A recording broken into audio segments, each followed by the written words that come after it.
사도신경으로 우리의 신앙을 고백합니다. 나는 전능하신 아버지 하나님 전지의 창조주를 믿습니다. 나는 그의 유일하신 아들 우리 주 예수 그리스도를 믿습니다. 그는 성령으로 잉태되어 동정녀 마리아에게서 나시고 본디오 빌라도에게 고난을 받아 십자가에 못 박혀 죽으시고 장사된 지 사흘 만에 죽은 자 가운데서 다시 살아나셨으며 하늘에 오르시어 전능하신 아버지 하나님 우편에 앉아 계시다가 거기로부터 살아있는 자와 죽은 자를 심판하러 오십니다. 나는 성령을 믿으며 거룩한 공교회와 성도의 교제와 죄를 용서받는 것과 몸의 부활과 영생을 믿습니다. 아멘. 우리 찬송가 393장 찬양하겠습니다. 찬송가 393장입니다. 393장입니다.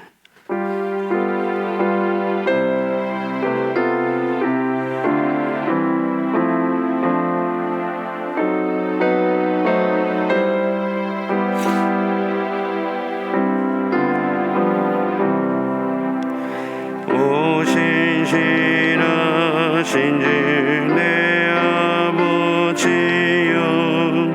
늘 함께 계시니 두려움없네. 그 사랑 면찮고 날 지키시며 어제나 오늘이 한결같네. 오 신실하신 주 오 신실하신 주 날마다 자비를 베푸시며 일용할 모든 것 내려주시니 오 신실하신 주 나의 구주 봄철과 또 여름 가을과 겨울 해와 달 별들도 다 주의 것 만물이 주 영광 드러내도다. 신실한 주 사랑 나네네. 오 신실하신 주 오 신실하신 주 날마다 자비를 베푸시며 일용할 모든 것 내려주시니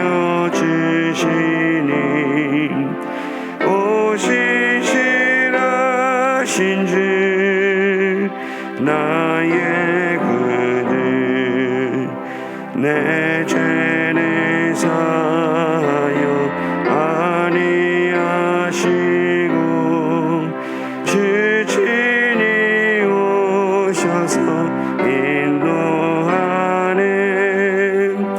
오늘의 힘되고 내일의 소망 주만이 만복을 내리시네. 오 신실하신 주 오 신실하신 주 날마다 자비를 베푸시며 일용할 모든 것 내려주시니 오 신실하신 주 나의 구주. 아멘. 오늘 우리에게 주신 하나님 말씀 창세기 47장 23절에서 31절까지 말씀입니다. 성경 말씀 창세기 47장 23절에서 31절까지 말씀입니다. 23절에서 31절까지 말씀 한 절씩 교독하신 후에 마지막 절은 합독하겠습니다.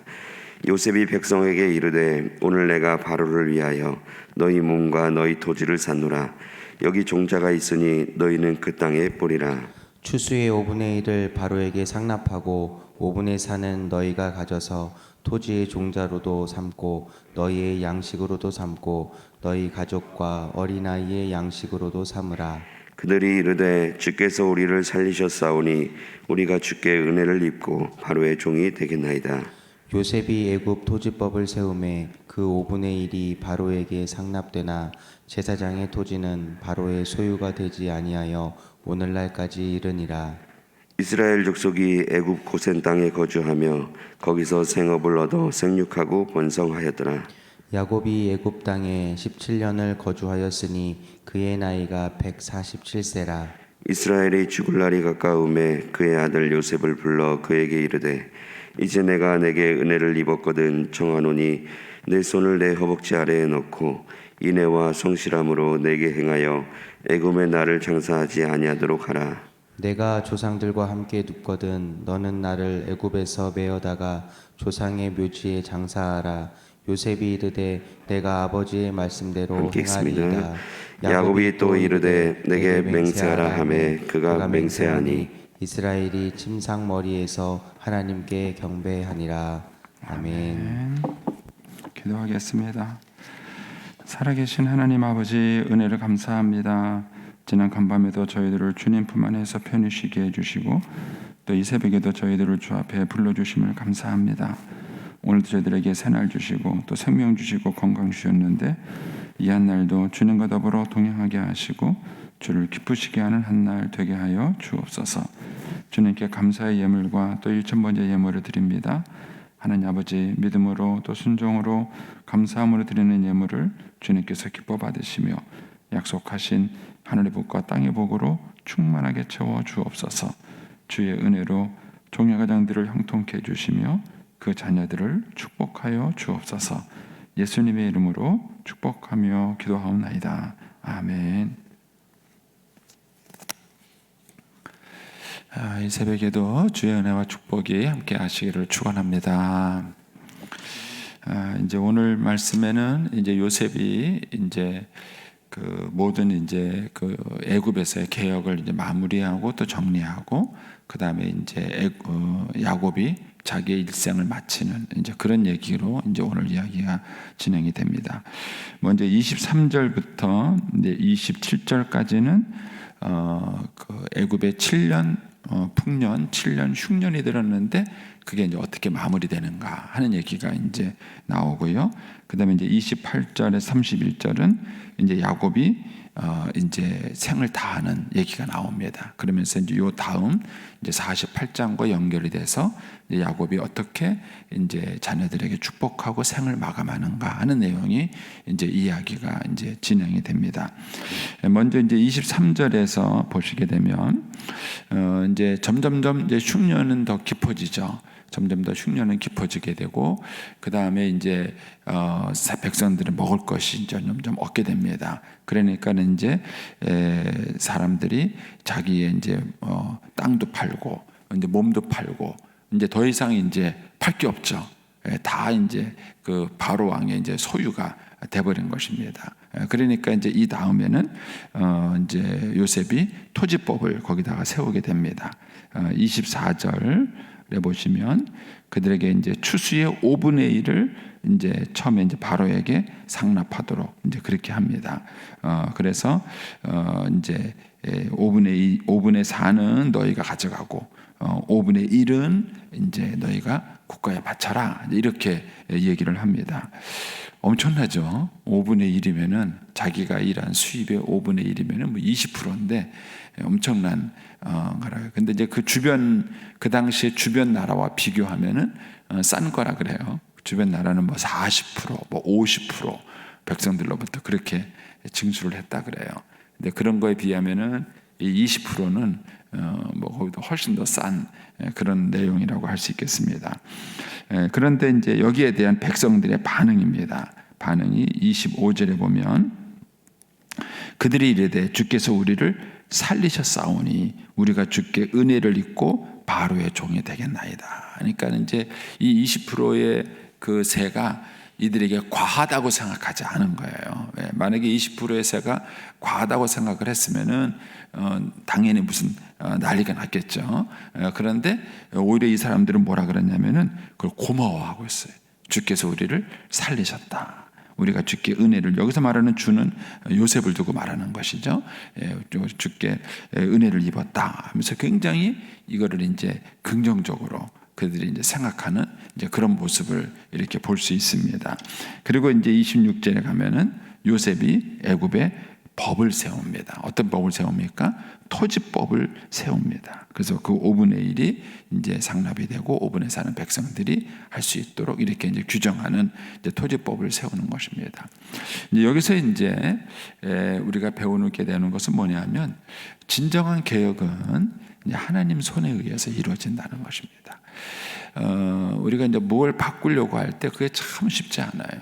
나라의 법을 바꾸는 것 중에서도 가장 어려운 법 중에 하나가 뭐냐면 토지법입니다. 토지법. 우리나라도 지금 매 정부가 바뀔 때마다 고민하는 게 뭐냐면은 부동산 문제잖아요. 막 집값이 오르고 뭐 내리고 뛰고 뭐 이것 때문에 이제 뭐 난리가 나는 것이죠. 이제 결국은 이제 부동산 법이라는 것은 이제 토지법이나 똑같은 거예요. 그래서 어느 나라든지 간에 그 나라의 법을 바꿀 때 가장 어려운 것 중에 하나가 토지법이에요. 토지법 바꾸기가 어렵습니다. 예전에 이제 예수원에 계셨던 그 대천덕 신부님이라고 성공의 신부님이 계셨는데 그분은 이제 줄기차게 우리나라 정부에 계속 요구해 했던 게 뭐냐면은 토지의 국유화였어요. 그분은 말이 안 되죠. 그분은 이제 토지 소리만은 토지 공개념을 그분은 이제 계속 주장을 했는데 이제 성경적인 이유에서 그분이 이렇게 주장을 했습니다. 그 이유가 뭐냐면 성경에서는 토지가 공개념이에요. 하나님의 것이다. 하나님의 소유다라는 공개념이기 때문에 토지를 마음 놓고 사고 팔지 못하도록 그렇게 이제 규정이 되어 있습니다. 어쨌든 이제 그 대천도 신부님이 이제 그런 이제 성경적 배경을 바탕으로 해서 계속 주장한 게 뭐냐면은 토지의 공개념이에요. 그래서 토지를 소유 개념으로 하지 말고 사용 개념으로 하자. 그래서 자기가 쓰는 만큼 이제 세를 내는 거예요. 그러면은 안 쓰는 땅을 갖고 있지 않겠죠. 안 쓰는 땅을 갖고 있으면은 쓰지도 않으면서 그 세금을 내야 되니까 어렵겠죠. 그런데 이제 지금 우리나라는 토지의 사개념입니다. 그러니까 이제 부동산이 투기 목적이 되고 이거를 잡기가 정말 어려운 그런 것이죠. 근데 제가 이제 그분의 내용을 책을 쭉 보면서도 이게 가능할까? 가능할까? 근데 그분은 살아생전에 그걸 굉장히 주장을 하셨어요. 그리고 또 구체적인 내용을 많이 얘기하셨습니다. 근데 결국은 우리나라에 적용은 안 됐던 것 같은 생각이 듭니다. 어쨌든 이 나라의 그 기간을 바꾸기가 굉장히 어려운 것 중에 하나가 토지법인데 요셉은 이거를 자연스럽게 바꿨어요. 이렇게 해주신 분이 누구냐? 하나님이시라. 그래서 저와 여러분이 이제 뭐 가정 안에서든 교회에서든 또 저와 여러분이 사회에 소속이 돼서 이 사회에서 어떤 개혁과 변화를 일으킬 때 인위적인 것으로 하시면 안 됩니다. 반드시 부작용이 생깁니다. 그러니까 하나님께서 일하시는 것을 보셔야 됩니다. 하나님께서 나를 통해서 어떤 일을 하시는지. 그래서 그것이 아무리 옳은 일이고 정당한 일이지만 하나님의 때에 부합되지 않으면은 옳은 일을 한다는 게 더 많은 부작용을 만들어내요. 더 많은 일을 만들어낼 때가 있습니다. 그런데 하나님께서 허락하시고 일을 진행하시면 그런 것들을 이제 아주 자연스럽게 할 수 있습니다. 여기 보면 이제 요셉이 토지법을 세우는데 그것이 하나님의 은혜로 자연스럽게 되고 오히려 백성들이 그걸 뭐라 그러냐면은 고맙다 그래요. 우리를 살리셨다. 이렇게 이제 얘기를 합니다. 그래서 26절 끝부분에 보면은 그 애굽의 토지 제도가 언제까지라느냐? 오늘날까지. 오늘날이 언제입니까? 창세기가 기록되는 날이에요. 기록되는 그때까지 계속해서 그게 유지가 됐다. 이렇게 이제 얘기를 해주고 있습니다. 자, 이렇게 해서 결론은 뭐냐면은 27절입니다. 27절 결론이 뭐냐면 이스라엘 족속이 애굽 고센 땅에 거주하며 거기서 생업을 얻어 생육하고 번성하였더라. 이게 결론이에요. 그러니까 하나님께서 요셉 한 사람을 통해서 애굽에 보냈고 결국 요셉 한 명이 성공을 했어요. 그래서 요셉 성공을 해가지고 자기 가족을 다 데리고 왔습니다. 그리고 난 다음에 요셉이 토지 개혁을 했는데 이 토지 개혁이 이방인들도 살기 좋은 토지 개혁이었던 것입니다. 그래서 결국은 이스라엘 백성들이 정권이 바뀌기 전까지 거기서 생육하고 번성하게 됩니다. 몇 년 동안? 400년 동안. 인구가 어떻게 됩니까? 70명의 인구가 200만의 인구로 불어나는 거예요. 이렇게 200만의 인구로 불어서 거기서 민족을 형성하게 되는 큰 이제 뒷받침을 하게 됩니다. 이 일에 이제 요셉이 쓰임 받은 것이지요. 그래서 저와 여러분도 개인적인 내 인생의 의미도 있지만 하나님 나라에 갖고 있는 내 인생의 의미가 있어요. 그러니까 하나님이 나를 통해서 어떤 하나님의 뜻을 이루기를 원하시는가, 그리고 그것을 내가 어떻게 하기를 원하시는가, 그것을 알 때 내 삶의 의미를 잘 알 수 있습니다. 자, 이제 이렇게 해서 이제 요셉의 사명이 끝납니다. 끝나고 이제 다시 야곱의 이야기로 시작이 됩니다. 28절 가보겠습니다.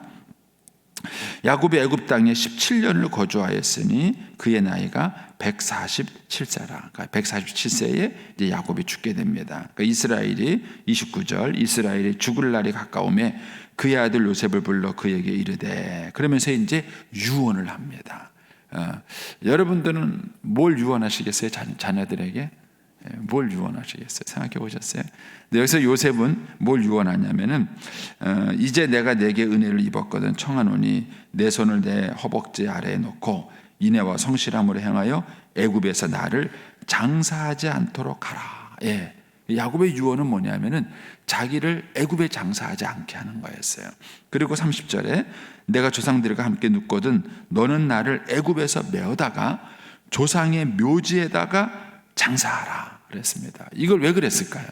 왜 이 야곱이 이제 그 자기 묘를 애굽에 쓰지 않고 조상의 묘에다 쓰게 할까? 그거는 바로 아브라함의 하나님, 이삭의 하나님, 야곱의 하나님으로 이어지는 하나님의 언약 계승 때문에 그래요. 그래서 애굽은 그들이 잠시 머무는 땅이지 본향이 아니에요. 잠시 머무는 땅이지 본향이 아닙니다. 약속의 땅은 어디냐면은 가나안 땅이에요. 그래서 여기서 뭐라 합니까? 조상의 묘지 이렇게 말합니다. 내 아버지 이삭, 내 할아버지 아브라함이 묻혔던 땅, 하나님이 약속한 땅, 거기에다가 자기 묘지를 만들어 놓는 거예요. 이것이 이제 사실은 그 인간적으로 보면은 좋은 방법은 아니죠. 왜냐하면은 지금 요셉이 애굽에 큰 권세를 누리고 있기 때문에 만약에 애굽에다가 묘지를 쓰면은 얼마나 화려하겠어요. 얼마나. 저는 이제 농촌 교회에 있을 때 보면은요, 주변에 산이 참 많았는데 묘지가 막 얼마나 봉이 큰지 임금님묘 같아요. 임금님묘 같아요. 확해요. 그래서 제가 이제 처음에 시골교회 부임했을 때는요, 그 벌초가 잘 되더라고요. 근데 어느 순간에부터가 자손이 사라졌는지 어쨌는지 벌초가 안 돼요. 막 큰 봉이 완전히 뭐 그 정글이 돼 버렸어요. 정글이 돼 버려 가지고 뭐 몇 년째 자손들이 안 오는 것 같더라고요. 정글이 돼 버렸는데 그 애들이 무서워서 못 가요. 그래서 이렇게 할 필요가 뭐가 있는가 하는 생각이 듭니다.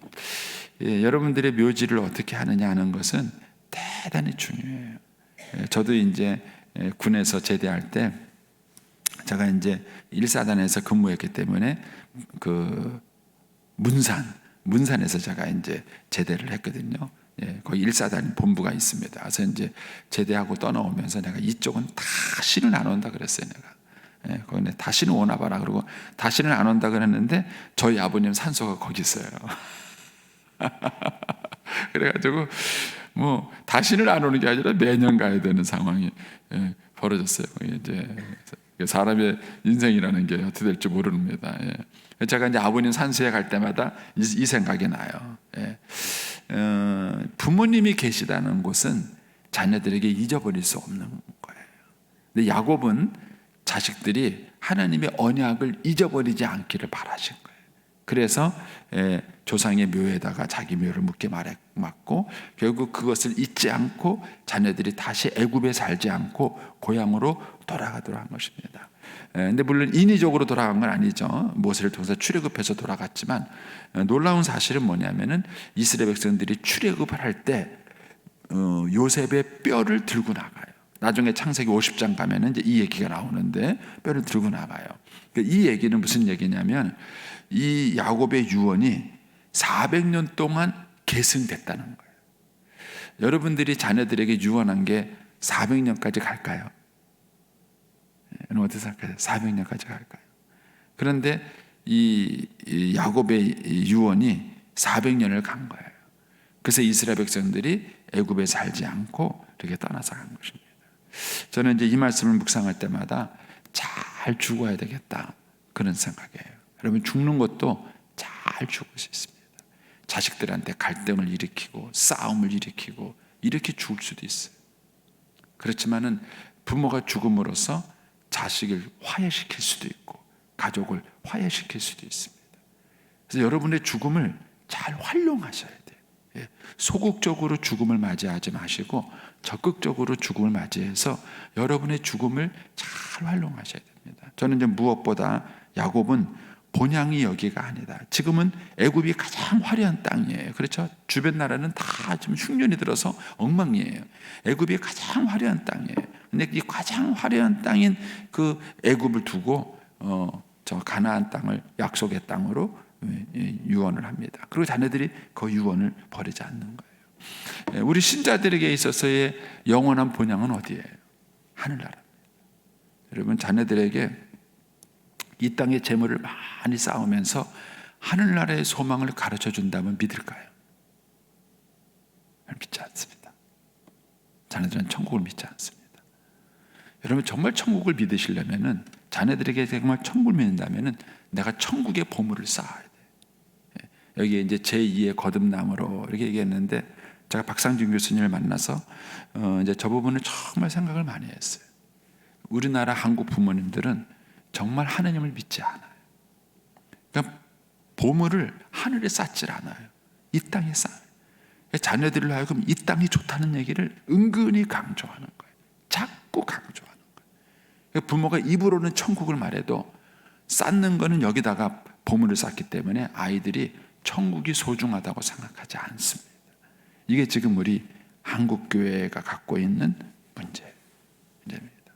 그래서 저와 여러분이 이 부분에 대해서 한번 깊이 묵상을 한번 해보셔야 합니다. 정말 내가 하늘나라에다 보물을 쌓고 있는가? 하늘나라에다 내 삶의 모든 걸 쌓고 있는가?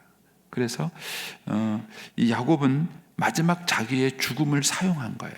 자기의 죽음을 사용해서 자녀들이 어떻게든지 하나님께 대한 이 믿음과 신앙을 끝까지 계승을 해야 되는데 야곱이 고민했을 것 같아요. 뭐 성경에 나와 있지는 않지만 야곱이 고민했을 것 같아요. 내가 이 나이에 이제는 나이가 들면은 자기 힘이 떨어지잖아요. 힘이 떨어지고 자기가 할 수 있는 게 별로 많지 않아요. 그러니까는 야곱이 이런 상황에서 내가 내 자녀들이 믿음을 잃지 않고 천국의 소망을 두고 마지막까지 믿음을 잘 살게 할 수 있는 방법이 뭐겠는가? 그거를 이제 야곱은 자기 묘라고 생각한 거예요. 내 묘를 여기다가 쓰지 말고 내 묘를 가나안 땅에다가 조상의 묘지 옆에다 써라. 이렇게 얘기를 하는 것이죠.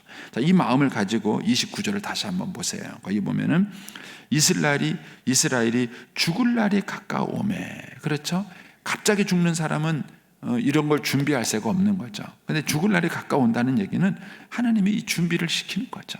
그러면 이제 미리 준비할 수 있습니다. 가까우매 그의 아들 요셉을 불러 그에게 이르되 뭐라고 말합니까?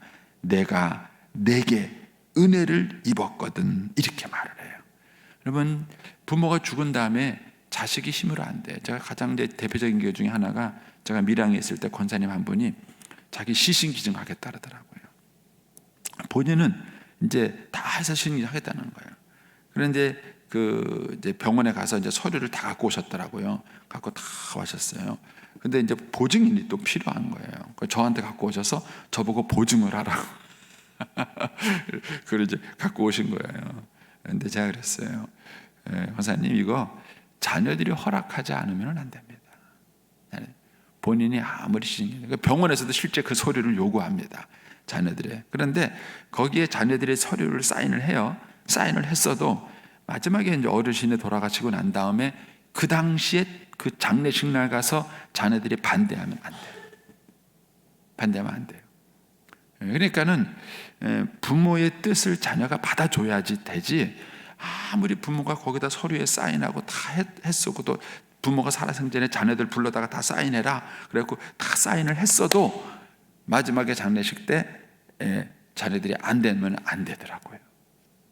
그게 안 돼요. 결국 그 권사님 못 하셨어요. 본인은 시신기증을 원했는데 결국은 자녀들이 반대해서 결국은 못 하셨어요. 제가 이제 그런 걸 보면서 느끼는 게 그거예요. 이게 나이가 들면 어쩔 수 없어요. 내 뜻대로 안 됩니다. 내 마음대로 안 됩니다. 그래서 이 야곱이 그 얘기를 한 거예요. 내가 내게 은혜를 입었다며. 여러분, 나이가 들면 결국 부모는 자식의 은혜를 입고 살아가는 거예요. 자식의 은혜를 입고 살아가야 됩니다. 그러니까는 그 자녀들이 이제 결국 부모에게 신앙적 은혜를 베풀 수 있도록 사실은 그 전에 자녀들을 세우는 수밖에 없어요. 이미 나이가 들면은 이제 자녀들은 자기 뜻대로 할 거예요. 그래서 결국은 이제 야곱이 이 부탁을 하는 겁니다. 내게 은혜를 입었다면, 그러면서 청한다, 명령한다고 말하지 않고 내가 부탁한다, 이거 꼭 들어줘야 된다, 이렇게 말하면서 약속까지 받아요. 내 손을 내 허벅지 아래에 놓고. 이것은 이제 아브라함이 이삭의 며느리를 구할 때 종에게 했던 행동이죠. 그 당시에 보증하는 약속이에요. 허벅지에 놓고, 왜냐하면 인애와 성실함으로 내게 행하라. 여기서 말하는 내가 죽은 다음에 나한테 이렇게 꼭 해라, 이 약속을 꼭 지켜라, 이 얘기를 이제 하는 것이죠. 이제 그게 내 묘지를 조상의 묘지 옆에 써라 하는 것이죠. 요셉은 이 아버지의 유언을 잘 받아들인 거죠. 그리고 아버지가 원하는 대로 그렇게 요셉을 쓴 것이죠. 이것은 이제 요셉이 부모의 신앙을 잘 계승을 한 거죠. 부모의 잘 신앙을 계승하고 아버지와 똑같은 믿음을 가진 겁니다. 그래서 요셉도 자기가 죽을 때는 묘지를 아마 여러 가지 상황 때문에 그 애굽에 써야 됐을 거라는 생각이 들어요. 워낙 그 요셉이 권세가였기 때문에. 그런데 요셉이 얘기한 거죠. 유언을 한 거죠. 언젠가는 너희가 이 땅을 떠날 건데, 떠날 그땐 내 이 유고를 꼭 가지고 가라. 내 유고를 꼭 가지고 가라. 이런 걸 보면 야곱이 요셉에게 신앙교육은 잘 시킨 것 같아요. 야곱이 요셉에게 신앙교육을 잘 시켜서 이 요셉이 충실하게 아버지의 유언을 잘 따라서 이렇게 하게 되는 것입니다. 그래서 31절에 야곱이 이르되 한 번 더 못을 박아요. 맹세하라. 너 이렇게 해준다고 다시 한번 맹세하라. 그러니까 요셉이 뭡니까? 맹세합니다. 그때서야 야곱이 침상머리에서 하나님께 경배합니다. 하나님께 감사합니다 하는 얘기를 합니다. 제가 언젠가도 저희 아버님 돌아가신 얘기를 살짝 해드렸는데, 제가 저희 아버님 돌아가시는 걸 보면서도 부모가 마지막까지 잘해야 되는 게 죽는 모습이구나 하는 것을 정말 느꼈습니다. 기회가 되면 다시 그 부분을 또 말씀을 나누겠습니다. 그래서 오늘 요셉의 이제 마지막 유언의 모습을 보면서 저와 여러분도 잘 죽을 수 있게 되기를 축복합니다. 저도 기도하고 있어요. 기도하고 있고요. 그래서 저와 여러분이 마지막 죽음의 순간까지도 하나님께 영광이 될 수 있도록, 그리고 죽음이라는 것은 굉장히 자녀들에게 큰 의미가 있어요. 자녀들에게 큰 의미가 있어요. 그래서 어떤 자녀는 부모가 돌아가셨을 때 신앙을 회복하는 자녀가 있어요. 그때까지 안 믿다가 부모가 돌아가실 때 그 말씀 때문에 신앙을 회복하는 자녀. 그래서 부모가 마지막 돌아가시는 장면은 소극적인 장면이 아닙니다. 자녀들에게 신앙의 유산을 물려줄 수 있는 굉장히 중요한 그런 수단으로 사용될 수 있는 그런 시간들입니다. 그래서 저와 여러분이 마지막 임종의 모습도 하나님께 영광이 될 수 있게 되기를 축복합니다. 기도하겠습니다. 오늘은 16일자